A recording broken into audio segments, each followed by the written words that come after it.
In front of me is a Samsung Galaxy A53 5G, and today I will go over unboxing along with a quick overview of the phone spec sheet. So anyway, let's just pop it open. Now, judging by the size of this package, I can already tell you there is no charger included, which shouldn't come as a surprise. Just pop it open. Straight away we have our phone, and then we get our charging cable along with some paperwork. Now, I'm not even going to take it out. We know how a charging cable looks like. And here we get phone. Let's see if I can figure out where sticker is, because I can't push it out. Not the most fun unboxing experience, or like peeling experience, I guess. Anyway, there we go. Now this is plastic back, so not necessarily quality screaming. Anyway, let's just turn it on. While it's turning on, I'm going to quickly go into the actual spec sheet. So we're looking at a 6.5-inch display with a 1080p by 2400 resolution. It's a Super AMOLED display with 120 Hz refresh rate, peak brightness or typical brightness of 800 nits, although no, I think that is a peak brightness, 85.4% screen to body ratio, and 405 pixels per inch. So this is basically all the screen specs. So obviously screen seems to be fairly decent for this device. Now, before I actually proceed any further, I'll just say the price tag. So this is about 400 bucks, and honestly for $400 it seems like a fairly decent pick. Obviously the screen here is the main priority, which you can probably gather by the actual spec sheet of it. Now, other than that, let me quickly finish up the setup and flip it over so I can show you the cameras. Alright, because this is Samsung, I can't actually set up the device without connecting to network, because why the hell would I be able to do that?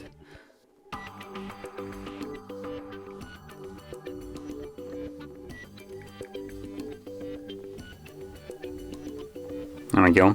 I love having my personal phone not be personal, because I can't set it up without following through the obligated setup that forces me to do something that, let's just say, I might not want to do.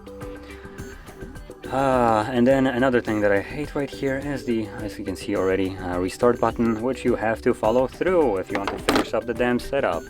It's so infuriating, it's so pointless, so stupid. No one else does it. Samsung, get your shit together.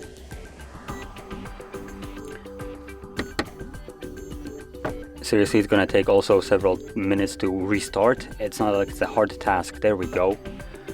I genuinely hate the initial setups of Samsung nowadays. They have made a change where the actual setup of the phone takes forever, where you have to sign into Wi-Fi, where you have to restart the device for no effing apparent reason. I will not stop trashing that till they change it. Now anyway, while this is doing nothing and wasting our time, we can move over to the back, which we have our cameras. So we have a main sensor, which is a 64 megapixel wide sensor. Then we have a 12 megapixel ultra wide and two sticker cameras of 5 megapixel macro and 5 megapixel depth. Now, sticker might be a little bit exaggerated. At 5 megapixels they might be able to do something. I will see in a second once I can actually get the phone ready and going.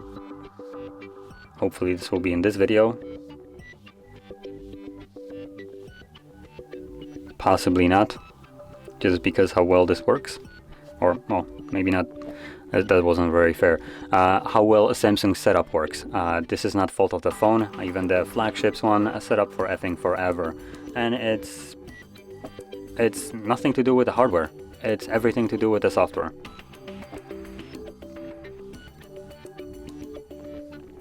So let's just finish this up. Select our engine or search engine and skip anyway. Oh, and now it's going to be getting our phone ready for another 5 minutes.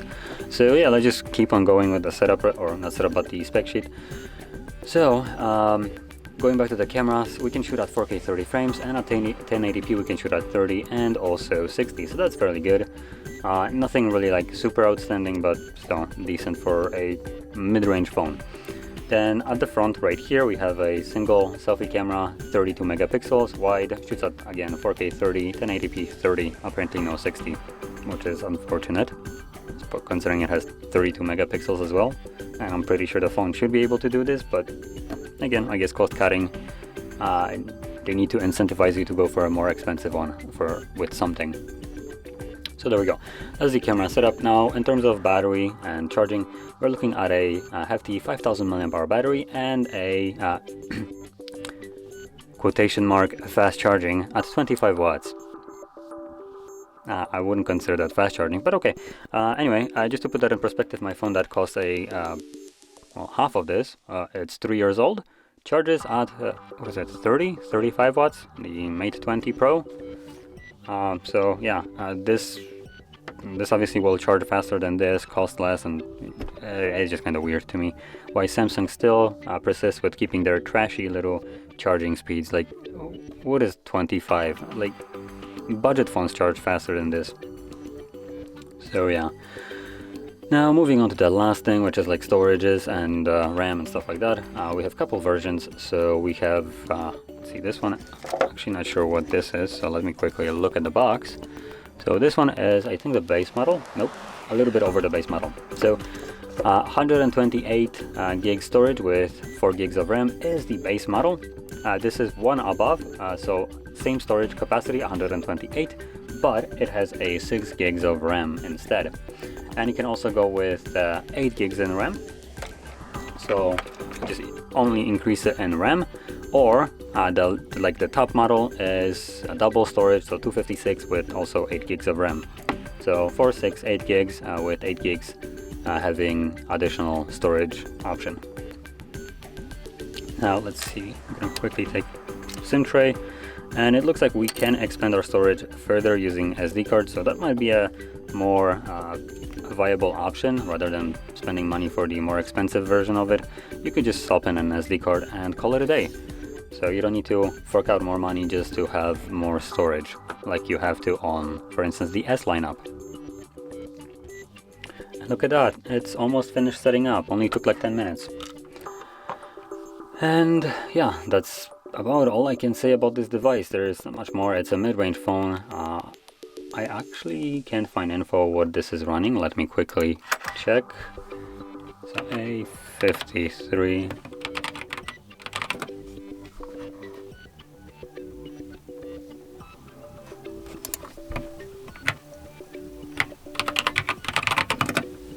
Probably should have prepared that info beforehand.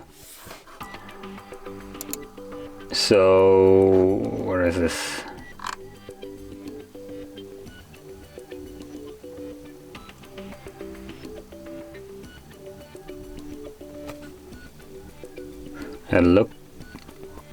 It looks like it's running on an Exynos 1200, though it's from some, like, it looks like a leak or something, so I'm looking for something a little bit more certain.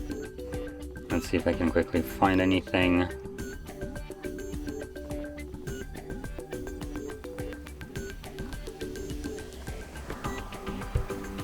Yep, same info here. So it looks like it's running a Exynos 1200. So that's basically a processor in here. Anyway, to finish this off, it's kind of a hard thing to say what I really think about this device. Truth be told, if you have a budget, I think I would probably go with a S22, the base one. It costs like, what is it, 200 bucks more, but it will be a way better value for your money. And personally, it's a phone that I'm actually thinking about upgrading to. This one, it's a mid-range phone, so if you really need to get a mid-range, I believe there might be better options than this. Honestly, it's hard to recommend anything like low-end and mid-range phones, just because you can get older flagships for basically the same or much lower price depending on what you're going for. And those flagships, even though they're older ones from like several years back, will outperform something like this. Now, in cases of flagships from a couple years back, you might lose a couple of features, like as an example, 120 Hz refresh rate, but you will get a much snappier phone with way more features built into it. So if you don't really care for that high refresh rate, which I know some people would really care about it, I am one of those people, but if you don't, then I strongly recommend looking into older phones, like refurbished ones, for instance like the Samsung S11, which will be cheaper or about the same price as this probably, and provide you with a phone that is way more feature rich than this. So that's kind of what I would recommend if you're looking for a mid-range phone and you don't care for the high refresh rate. If you can fork out a little bit more, you want Samsung, then possibly the S22. It's a smaller phone though, so I'll point that out because the display size is at 6.1 instead of 6.5 like this one. It will feel even smaller than that, just because the bezels on that phone are much thinner than we have right here. And obviously it will outperform this phone in every kind of way. And from the S22 lineup, even though it's a brand new flagship lineup, their phones at the lowest end, the S22, is quite priced quite interestingly. So it's not like $1,000, it's something like 600 something. So for that price, I do highly recommend looking into it at least, and just seeing if that is something that you might be interested in. So anyway, if you found this video helpful, don't forget to hit like, subscribe, and thanks for watching.